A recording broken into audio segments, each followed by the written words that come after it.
Hello, എല്ലാവർക്കും പുതിയൊരു വീഡിയോയിലേക്ക് സ്വാഗതം. ഇന്ന് ഞാൻ കുക്കിംഗ് വീഡിയോ ആയിട്ടല്ല വന്നിരിക്കുന്നത്. വീട്ടമ്മമാർക്കെല്ലാം വളരെയധികം പ്രയോജനപ്പെടുന്ന നല്ല ടിപ്സോട് കൂടിയിട്ടുള്ള ഒരു വീഡിയോ ആയിട്ടാണ് വന്നിട്ടുള്ളത്. അതായത് രാത്രി ഞാൻ കിച്ചണിലെ ജോലിയെല്ലാം കഴിഞ്ഞാൽ കിച്ചൺ എങ്ങനെ ക്ലീൻ ചെയ്ത് വെക്കുന്നു, അതുപോലെ ഗ്യാസ് സ്റ്റൗ എങ്ങനെ ക്ലീൻ ചെയ്യുന്നു, അങ്ങനെയുള്ള ചെറിയ ചെറിയ ടിപ്സോട് കൂടിയിട്ടുള്ള ഒരു വീഡിയോ ആണ് ഇന്ന് ഞാൻ നിങ്ങളുമായിട്ട് ഷെയർ ചെയ്യുന്നത്. അപ്പോൾ നമ്മൾ വൈകുന്നേരത്തെ ചായയൊക്കെ കുടിച്ചു കഴിഞ്ഞാൽ കുറച്ച് നമുക്ക് ചെറുതായിട്ടൊരു റെസ്റ്റൊക്കെ എടുത്തു കഴിഞ്ഞാൽ നമ്മൾ വീണ്ടും ഒരു 6-6:30 ആകുമ്പോഴേക്കും വീണ്ടും അടുക്കളയിലേക്ക് കയറുമല്ലോ.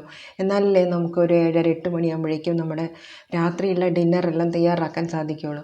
അപ്പോൾ സാധാരണയായിട്ട് ഞാൻ ഇതുപോലെ തന്നെ ഒരു 6:30 ഒക്കെ ആകുമ്പോഴേക്കും കിച്ചണിൽ കയറിയിട്ട് നമുക്ക് രാത്രി കഴിക്കാനുള്ള ഭക്ഷണം തയ്യാറാക്കും. അധികവും ഞങ്ങൾക്ക് ചപ്പാത്തി ആയിരിക്കും. ചപ്പാത്തിയുടെ കൂടെ കറി എന്തെങ്കിലും മാത്രം മാറ്റി മാറ്റി ഉണ്ടാക്കും. അല്ലെങ്കിൽ ഉച്ചയ്ക്ക് നമ്മൾ കഴിച്ച കറി തന്നെയാണ് നമ്മൾ ഉണ്ടാക്കുന്നത്. അപ്പോൾ അത് ഉണ്ടാക്കി കഴിഞ്ഞാൽ പിന്നെ നമ്മൾ പ്രധാനമായിട്ട് ചെയ്യേണ്ടത് നമ്മൾ പിന്നെ ബാക്കി വരുന്ന ആ ഭക്ഷണം കഴിച്ചു കഴിഞ്ഞാൽ പിന്നെ ബാക്കി വരുന്ന ഭക്ഷണമെല്ലാം നമ്മൾ എടുത്തിട്ട് ഫ്രിഡ്ജിലേക്ക് വെക്കും. പിന്നെ ആ പാത്രങ്ങളെല്ലാം നമ്മൾ കഴുകി വെക്കും. പിന്നെ നമ്മൾ കിച്ചണെല്ലാം നന്നായിട്ടൊന്ന് ക്ലീൻ ചെയ്ത് കഴിഞ്ഞിട്ടേ നമ്മൾ കിച്ചണിൽ ഇറങ്ങുള്ളൂ അല്ലേ. അപ്പോഴേക്കും സമയം ഒരു 8-9 മണിയൊക്കെ ആകും. അത് കഴിഞ്ഞാൽ നമുക്ക് വീണ്ടും രാവിലെ വീണ്ടും ഇതേ സ്ഥലത്തേക്ക് തന്നെ നമുക്ക് കയറേണ്ടതാണ്. അപ്പോൾ രാത്രിയിലെ ഭക്ഷണം നമ്മളിപ്പോൾ ചിലർ ചോറായിരിക്കും, അപ്പോൾ കറികളൊക്കെ ആയിട്ട് ഒത്തിരി പാത്രങ്ങളുണ്ടാകും. അപ്പോൾ എത്ര പാത്രങ്ങൾ നമുക്ക് ബാക്കി ഇതുപോലെ കഴുകാനുണ്ടെങ്കിലും അതൊന്നും നമ്മളവിടെ ബാക്കിയാക്കി വെക്കാൻ പാടില്ല. അതെല്ലാം നമ്മളപ്പം തന്നെ നമ്മളവിടെ കഴുകി റെഡിയാക്കി വൃത്തിയാക്കി ഇടുന്നത് അത് നമ്മുടെ ഒരു ശീലമാക്കി നമ്മൾ മാറ്റണം. ചിലരൊക്കെ ഉണ്ടാകും കുക്കിങ്ങൊക്കെ കഴിഞ്ഞാൽ ഇനി ഒന്ന് കിടന്നാൽ മതി എന്ന് വിചാരിച്ചിട്ട് പെട്ടെന്ന് അങ്ങ് പോയി കിടക്കും. അത് പാടില്ല. നമ്മൾ എത്ര ഉണ്ടോ പാത്രങ്ങൾ അതെല്ലാം നമ്മളത് ക്ലീൻ ചെയ്ത് കഴുകിയ സിങ്കിൽ യാതൊന്നും ഇല്ലാത്ത രീതിയിൽ വേണം നമ്മൾ കിച്ചണിനെ ഒരുക്കി വയ്ക്കാൻ. അപ്പോൾ ഇപ്പോൾ എൻ്റെ ചപ്പാത്തിയെല്ലാം ഉണ്ടാക്കി കഴിഞ്ഞു.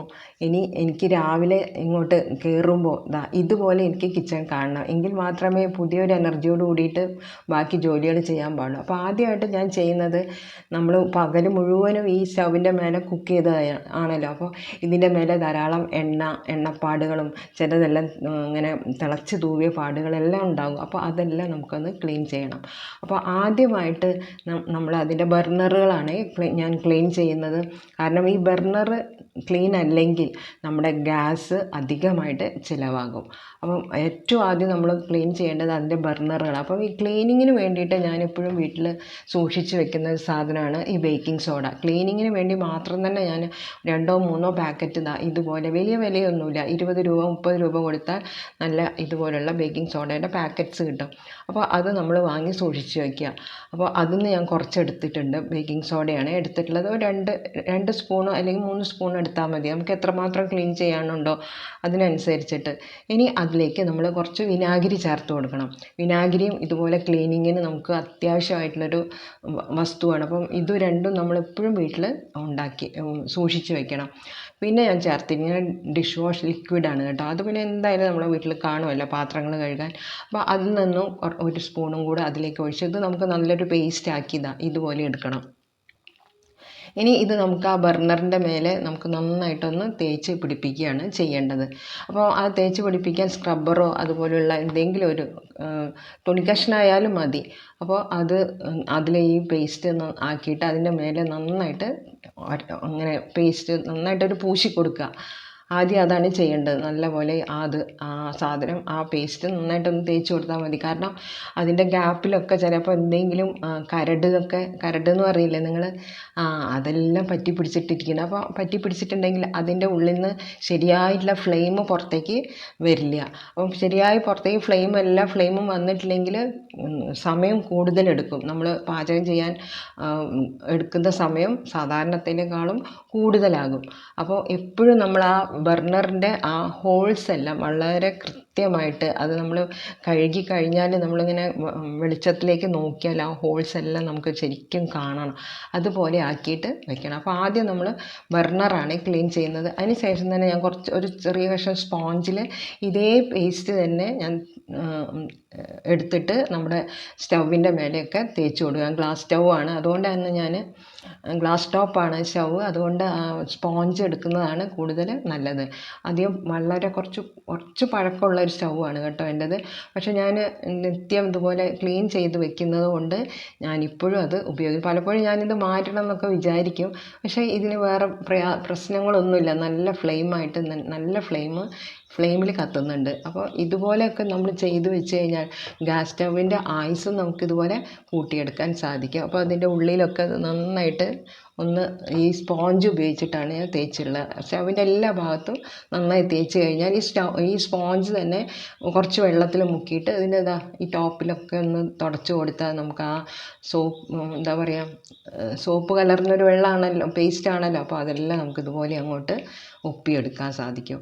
അപ്പോൾ ഇതുപോലെ നിങ്ങൾ സ്റ്റൗവ് ആദ്യം തന്നെ ഭക്ഷണം കഴിച്ച് പാത്രങ്ങൾ കഴുകിയൊക്കെ വെച്ച് കഴിഞ്ഞാൽ ആദ്യം സ്റ്റൗവാണ് ക്ലീൻ ചെയ്യേണ്ടത്. ഇനി ആ ബർണറിൻ്റെ മേലെ നമ്മൾ പേസ്റ്റ് തേച്ച് വെച്ചിട്ടുണ്ടല്ലോ, അപ്പോൾ ഇനി നമുക്കത് ടാപ്പിനടിയിൽ കൊണ്ടുപോയിട്ട് ഇതുപോലെ ഒരു ബ്രഷ് ഇട്ട് നല്ല പോലെ ഒന്ന് കഴുകിയെടുത്താൽ ആ ബർണർ ക്ലീനായി കഴിഞ്ഞു. ഇനി 2 ദിവസം വരെ ഈ ബർണർ വളരെ ഭംഗിയായിട്ട് കത്തും, ഒരു പ്രശ്നവുമില്ലാതെ. അത് കഴിഞ്ഞിട്ട് നിങ്ങൾ പിന്നെ കഴിയുന്നത് മാക്സിമം ഈ 2 ദിവസം കൂടുമ്പോഴെങ്കിലും ഈ ബർണർ നമ്മളൊന്ന് ക്ലീൻ ചെയ്ത് വെച്ചാൽ ഗ്യാസിൻ്റെ ഉപയോഗം നമുക്ക് വളരെയധികം കുറയ്ക്കാൻ സാധിക്കും. ഇപ്പം പ്രത്യേകിച്ചും ഗ്യാസിനൊക്കെ വളരെ വിലയും കൂടി. സിലിണ്ടറിന് മാത്രമല്ല, അത് കിട്ടാനും വലിയ ബുദ്ധിമുട്ടാണ്. ബുക്ക് ചെയ്യാൻ 45 ദിവസമൊക്കെ എടുക്കുന്നല്ലേ പറയുന്നത്. അപ്പോൾ ഇതുപോലെ നമ്മൾ ആദ്യം തന്നെ ശ്രദ്ധിക്കേണ്ടത്, കുക്കിങ്ങിന് പ്രധാനമായിട്ടും ഭക്ഷണം ഒരു പ്രധാന ഘടകമാണല്ലോ. അപ്പോൾ ഭക്ഷണം ഉണ്ടാക്കണമെങ്കിൽ ഗ്യാസ് വേണം. പഴയ രീതിയിൽ നമുക്ക് വിറകടുപ്പിലേക്കൊന്നും പോകാൻ ഇപ്പോഴുള്ള വീട്ടമ്മമാർക്കൊക്കെ വളരെയധികം ബുദ്ധിമുട്ടായിരിക്കും. പക്ഷേ വിറകടുപ്പ് വെച്ച് പാചകം ചെയ്യുന്നവരും ഉണ്ടല്ലോ അല്ലേ. അവർക്കൊരു വലിയൊരു ഹാറ്റ്സ് ഓഫ് ഞാൻ കൊടുക്കുകയാണ് കേട്ടോ. അപ്പോൾ പക്ഷേ നമുക്ക് കുറച്ച് പേർക്കൊക്കെ ഈ ജോലിയൊക്കെ ചെയ്തുള്ള വീട്ടമ്മമാരുണ്ടായിരുന്നല്ലോ, നമ്മളൊക്കെ ഇങ്ങനെ ഗ്യാസിലാണല്ലോ ജോലി ചെയ്ത് ശീലമാക്കി വെച്ചിരിക്കുന്നത്. അപ്പോൾ നമുക്ക് ഇനി ഇത് ഒരിക്കലും നമുക്ക് നിർത്താൻ പറ്റില്ല. അപ്പോൾ നമ്മൾ ആദ്യം ചെയ്യേണ്ടത് ഈ സ്റ്റൗവിൻ്റെ എല്ലാ കേടുപാടുകളും തീർത്ത് അതിനെ നമ്മൾ നല്ല നീറ്റാക്കി വെക്കുകയാണ് ഏറ്റവും നമ്മളെക്കൊണ്ട് ചെയ്യാൻ പറ്റുന്ന ഒരു കാര്യമാണ്. അപ്പോൾ അതാരും മറന്നു പോകണ്ട. അപ്പോൾ ബർണറുകൾ നന്നായിട്ട് ക്ലീൻ ചെയ്യുക, ടോപ്പ് സ്റ്റൗവ് നന്നായിട്ട് ക്ലീൻ ചെയ്യുക. എന്നിട്ട് അതൊക്കെ ഇതുപോലെ ഞാൻ ആദ്യം ആക്കി വയ്ക്കും. അപ്പോൾ ഇത്രയും ചെയ്ത് കഴിഞ്ഞാൽ പിന്നെ വീണ്ടും ആ പേസ്റ്റ് നമുക്ക് കുറച്ചെങ്കിലും ബാക്കി ഉണ്ടാകും. അത് ഞാനവിടെ സിങ്ക് ക്ലീൻ ചെയ്യാനാണ് ഉപയോഗിക്കുന്നത്. പാത്രങ്ങളെല്ലാം ഞാൻ നേരത്തെ കഴുകി കമിഴ്ത്തി വെച്ചിട്ടുണ്ട്. അത് ഞാൻ വേറൊരു വീഡിയോയിൽ ഞാൻ പറയുന്നതായിരിക്കും. അപ്പോൾ ഇത് ബാക്കിയുള്ള പേസ്റ്റ് ഉപയോഗിച്ചിട്ട് നമുക്ക് സിങ്ക് ക്ലീൻ ചെയ്താൽ അത് നല്ല വെട്ടിത്തിളങ്ങും. ആ സ്റ്റീലിൻ്റെ സിങ്കൊക്കെ ആണെങ്കിൽ നല്ല നിറം കിട്ടാൻ സാധിക്കും. പിന്നെ സിങ്ക് മാത്രമല്ല, നമ്മൾ ആ സോപ്പ് ഇട്ട് വെക്കുന്ന ഈ പ്ലാസ്റ്റിക്കിൻ്റെ ഈ കണ്ടെയ്നർ ഉണ്ടല്ലോ, അതിൻ്റെ ഇടയിലൊക്കെ അങ്ങനെ നോക്കിക്കഴിഞ്ഞാൽ അഴുക്കിരിക്കുന്നതായിട്ട് കാണാം. നമ്മൾ പാത്രം കഴുകിയിട്ട് സ്ക്രബ്ബർ അതിലേക്ക് ഇടുകയാണല്ലോ ചെയ്യുക. അപ്പോൾ അതിലും ഇതുപോലെയൊക്കെ അഴുക്കുണ്ടാകും. അപ്പോൾ അതുകൂടെ ഒന്ന് പെട്ടെന്നൊന്ന് നമ്മൾ ഡെയിലി ചെയ്യുമ്പോൾ അധികം എഫേർട്ടൊന്നും എടുക്കണ്ട. അത് പെട്ടെന്ന് തന്നെ നമുക്കതിൻ്റെ ആ ബ്രഷ് ഉപയോഗിച്ചിട്ട് ഇങ്ങനെ സ്ക്രബ് ചെയ്ത് കൊടുത്താൽ അതും നമുക്ക് ക്ലീൻ ആക്കിയിട്ട് അതവിടെ വയ്ക്കാം. അപ്പോൾ എനിക്ക് പറയുകയാണെങ്കിൽ 2 സിങ്ക് ഉണ്ട് കേട്ടോ. ഒരെണ്ണം ഈ അടുക്കളയിലും ഒന്ന് അപ്പുറത്തെ അടുക്കളയിൽ ഞാൻ അധികം അങ്ങനെ യൂസ് ചെയ്യാറില്ല. ഓയിലി ആയിട്ടുള്ള പാത്രങ്ങളെല്ലാം ഈ സിങ്കിലാണ് ഞാൻ കഴുകുന്നത്. ഇനി സ്ക്രബ്ബറും കൂടെ കഴുകി ഞാൻ അതിലേക്ക് വെച്ചിട്ടുണ്ട്. ഇനി ഒരു ക്ലോത്ത് മൈക്രോ ഫൈബറിൻ്റെ ക്ലോത്താണല്ലോ നമ്മൾ ഉപയോഗിക്കുക സാധാരണ. അപ്പോൾ അത് വെച്ചിട്ട് നമ്മുടെ ടോപ്പ് ഇതുപോലെ കൗണ്ടർ ടോപ്പ് നന്നായിട്ടൊന്ന് തുടച്ചിടാം. അപ്പോൾ ഒരു കരട് പോലും നമ്മുടെ സിങ്കിലും അതുപോലെ പറ്റിപ്പിടിക്കാതെ നമ്മൾ ശ്രദ്ധിക്കണം.